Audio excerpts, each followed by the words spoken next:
Salut, am este Alex și acum o să... Asta este un tutorial de cum să vă downloadați Fraps. Bun. Deci, intrați pe orice fel de browser și scrieți pe Google Fraps. Simplu, nu mai scrieți și download. Dați Enter și o să dați unde scrie Download Fraps 3.5.9 Free version. Este cea mai nouă versiune și o să apăsați pe Download Fraps 3.5 așa. O să vi-l downloadați, eu l-am deja. După ce vi-l downloadați, o să trebuiască să intrați pe Fraps. Așa. Și o să vă dea la general. O să trebuiască să faceți varianta să filmați peste 30 de secunde și pentru asta vă recomand să intrați aici și să dați cum se descarcă și se folosește Fraps. Apăsați, este un video de la Skylimit.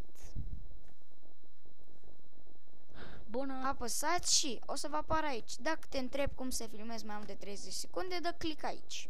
O să dați click și el o să vă explice aici cum să faceți, dar o să aveți aici și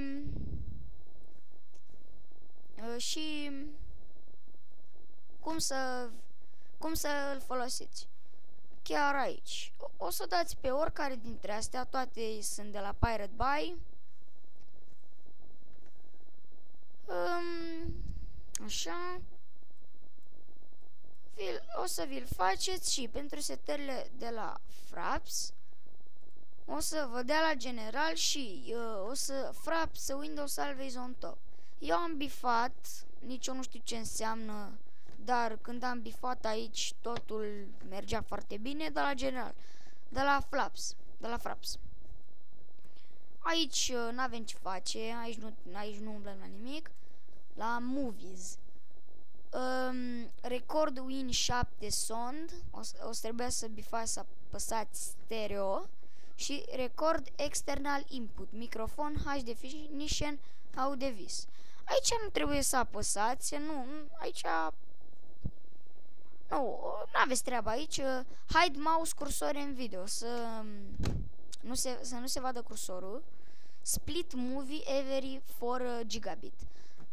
Adică o să despartă videoclipul când ajunge la 4 gigabiți. Bun. La screenshot, screen capture hotkey aveți aici.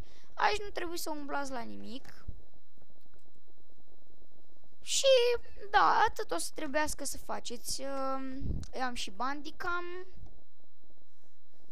dar nu am avut ce pentru Fraps. Eu am fost Alex și v-am arătat de unde să vă downloadați Fraps și cum